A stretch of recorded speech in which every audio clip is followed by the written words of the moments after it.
Last we left our intrepid organism. It was a self-replicating, lipid-bound cell with a DNA genome and protein enzymes. To see how we got to this step from a soup of organic molecules, please watch the first two videos in the Origin series, The Origin of Life Abiogenesis and The Origin of the Genetic Code. Over time, the amount of genetic material would have increased through gene duplications and the array of enzyme functions would have proliferated. Proteins that increase the rate and fidelity of DNA replication would have been selected for. This would include DNA polymerase and all the auxiliary proteins that make up the modern replication complex. Also, any proteins that could function to help repair DNA damage, be it nucleotide mismatch, single or double-stranded breaks, would clearly be beneficial and therefore would be passed down to future generations. We see these today in the simplest bacteria, which evolved long before sexual reproduction, and while evidence suggests the vast majority of genes evolved from pre-existing genes through duplication and mutation, a recent study in the peer-reviewed journal PLOS demonstrates that novel enzymes can evolve from completely random sequences in only a few generations. To learn more about the evolution of irreducibly complex systems, please watch The Evolution of Irreducible Complexity and The Evolution of the Flagellum. The question is, how did this asexually reproducing organism evolve a sexually reproducing lifestyle? Many make the argument that such a transition is impossible, pointing to the fact that human sexual reproduction, with its matched genitalia, multicellular gonads, dimorphic gametes, and intricate mating behaviors, is irreducibly complex. If you feel this is an impediment to sexual reproduction starting, I advise you to check out a previous video of mine, The Evolution of Sex. Finally, if you think sexual reproduction has no biological benefits and therefore would not have been produced naturally through evolution, please watch The Joy of Sexual Reproduction. So the dawn of sex did not have two complex multicellular organisms going at it with matched genitals, dimorphic gametes, and complex mating rituals. Instead, the dawn of sex was simply the dawn of cells fusing, mixing their DNA, and then separating. Sex at its most basic level is the fusion of two haploid cells, meaning they only have one copy of each chromosome, to form one diploid cell, which has two copies of each chromosome. This then undergoes meiosis, which involves the replication of the DNA, followed by two cell divisions, eventually resulting in the production of four haploid cells. But things still appear irreducibly complex. If meiosis didn't exist, but cells could fuse, then their amount of DNA would continue to increase until it was eventually unsustainable, causing the cell to die. And what would be the purpose of meiosis if cells couldn't fuse? Did cell fusion and meiosis have to evolve at exactly the same time? No.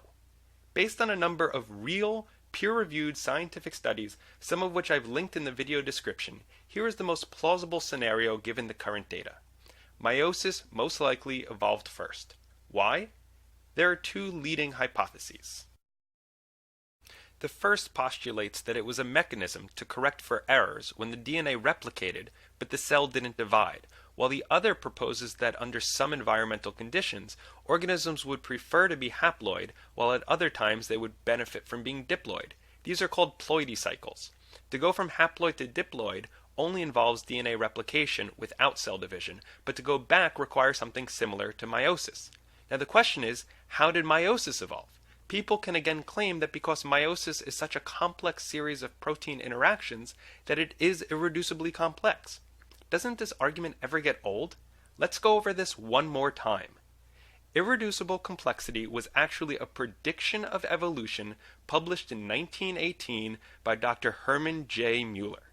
That's 34 years before Michael Behe was born. Since then, countless studies have shown that irreducibly complex systems can and do evolve through gradual steps. In fact, the yeast, Schizosaccharomyces pombe, which is a member of an ancient lineage of eukaryotes, proves that meiosis isn't even irreducible, let alone irreducibly complex. It lacks many of the genes required for meiosis found in most other eukaryotes. If you look at the genes required for meiosis, you'll discover something amazing.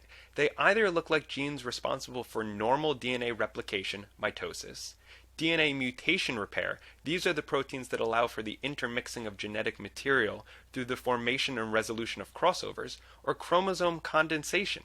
These are the proteins that help pack DNA together in a manageable way.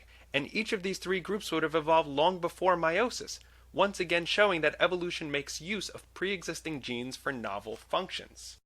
So what about cell fusion?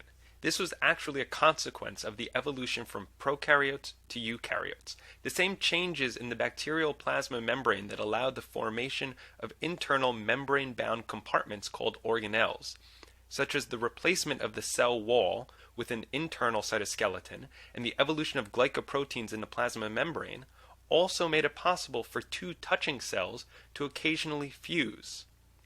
And in case you want to make the argument, where did the internal actin cytoskeleton in eukaryotes come from? Recent studies have found actin-like polymers in bacteria. So at first, cell fusion would simply have been an accident, which meiosis could quickly correct. But that accident would have had profound consequences: sex. And as we saw in a previous video, the joy of sexual reproduction, once sex starts, evolution accelerates rapidly. Early sexual reproduction came with other benefits as well. Cells living in a hostile environment routinely go into dormant states when times are tough. Fusing with a neighbor prior to going dormant has two benefits. First, you possess twice the resources, giving you a better chance of surviving the lean times. Second, you have an extra copy of DNA, which you can use to help repair DNA mutations incurred during the stressful period. Once good times return, it's best to switch back to haploid so you can grow and divide as quickly as possible. However, because of the formation and imperfect resolution of DNA crossovers, a consequence of repairing breaks in the DNA, the 4 haploid cells will have DNA that is a mix of the 2 parent cells. They are the offspring of a sexual union. We can still see remnants of this early phase of sexual reproduction in many simple eukaryotes today, such as volvox, which can be triggered to initiate sex under stressful conditions. Early sex was a simple accident, which evolved into a basic survival strategy. It made use of pre-existing genes, which after gene duplication events were fine-tuned through mutation and natural selection for the purposes of reducing DNA copy number, meiosis, and cell fusion. And as a consequence, we were left with a mechanism that unintentionally mixed DNA, greatly increasing genetic variation, causing the rate of evolution to explode.